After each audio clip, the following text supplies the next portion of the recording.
Hello mga mare! Welcome to my mini vlog.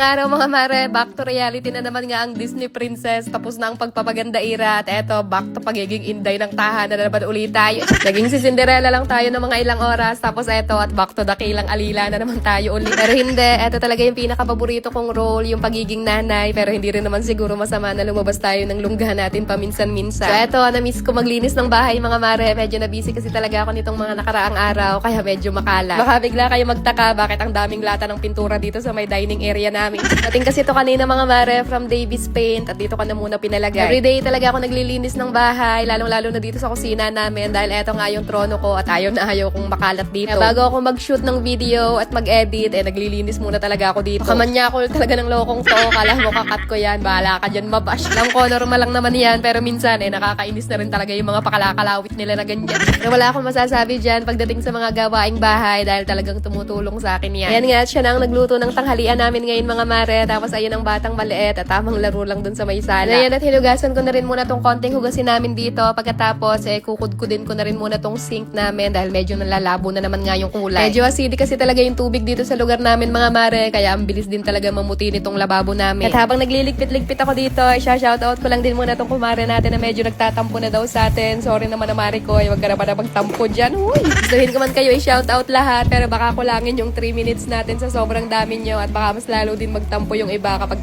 nakaligtaan ko batiin. Kaya pagpapasensyahan nyo na lang sana lagi ang kumaring Rodalyn nyo. Basta ang lagi nyo tatandaan, mahal na mahal ko kayong lahat 3 times a day. Ganay!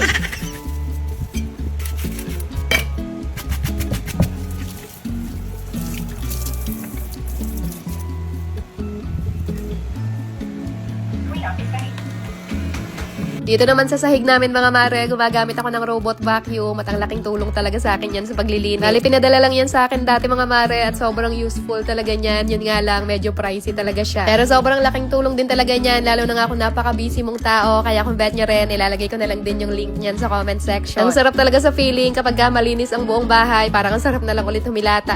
Nung nakaraang araw din nga pala mga mare, dumating na rin tong mga na-order kong premium quality perfumes from the Millennials. Sabi ko nga sa inyo, ngayon pa lang, paunti-unti na talaga ako nag-iipon ng mga pangregalo para sa darating na holiday. Sobrang perfect din kasi talaga ipang-gift nito mga perfumes nila mga mare. Ang ganda ng packaging, mukha talaga siya mamahalin, tapos ang bango din. At kung gusto niyo rin nga matry yung mga luxury perfumes pero medyo tight yung budget, sobrang perfect nito dahil palagi din nga silang naka-buy one take one. Nag-ship sila via JNT or LBC and for same day delivery naman, nag-ship din sila within NCR via Lalamove. At kung gusto niyo rin nga mag-order ng mga ganito kagagandang perfumes, mag-PM na lang din kayo dito sa page nila. At hanggang dito na lang muna ulit ang aming mga simpleng kaganapan. See you again sa next vlog mga Marikoy. Good night na muna at ayun lang muna ulit for today.